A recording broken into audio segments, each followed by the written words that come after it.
These iron-rich sandstone bluffs are the Yegua Knobbs, located along the Bastrop and Lee County line. The area has a fabled history of outlaws and gunslingers, as well as a rich natural history of biodiversity. The preserve spans 302 acres and is home to piney woods, sandy lands, and a boggy wetland. Because of this diversity of habitat, the preserve is important to conservationists. I'm Melanie Pavlis, Executive Director of Pines and Prairies Land Trust, and we're here at Yegua Knobbs Preserve, straddling Bastrop and Lee counties. And Pines and Prairies first purchased this property in 2004. We were, along with the Trust for Public Land, given mitigation funds from an industrial plant that had violated the Endangered Species Act and the Clean Air Act. So we were supposed to protect land that had endangered species habitat on it, namely the Houston toad, and forested habitat as well. As part of a multi-year habitat restoration plan, Pines and Prairies Land Trust is collaborating with Texas Parks and Wildlife. In particular, volunteers have embarked on thinning of understory brush like yopon. Although a native plant, it can choke out ground cover if fire is no longer part of the landscape to keep it in check.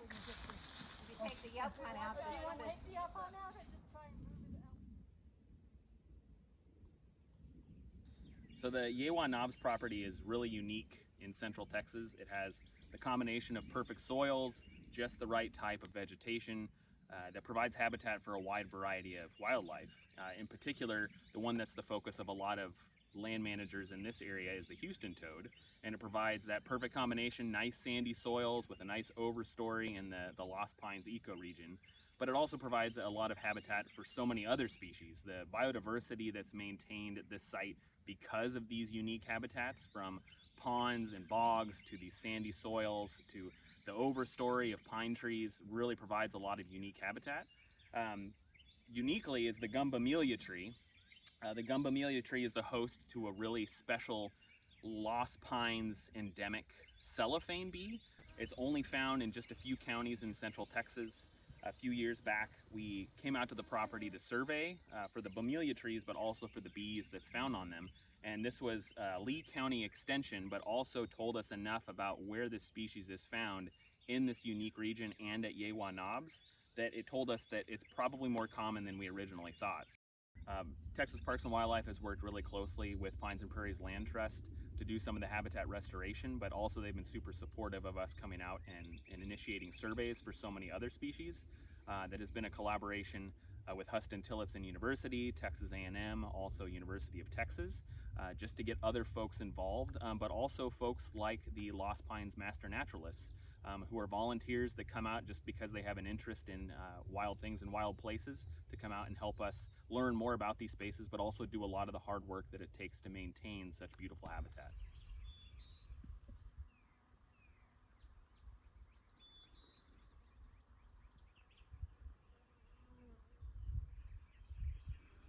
I always loved the outdoors growing up, and what particularly speaks to me from my past and now working in land conservation is that my family had land.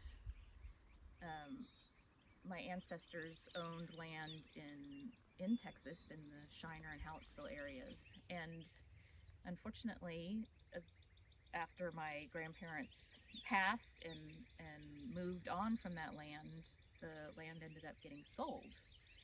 So that land that was such a big part of our family and our family's legacy is no longer part of our family's legacy. So in that respect, it's great to work for an organization that helps other private landowners keep those land legacies in their family through conservation easements or even just education. Special places like Yegua Knobbs serve as biological hotspots while preserving disappearing wildlands. Through the collaboration of dedicated volunteers, landowners, and researchers, habitat preservation becomes a legacy.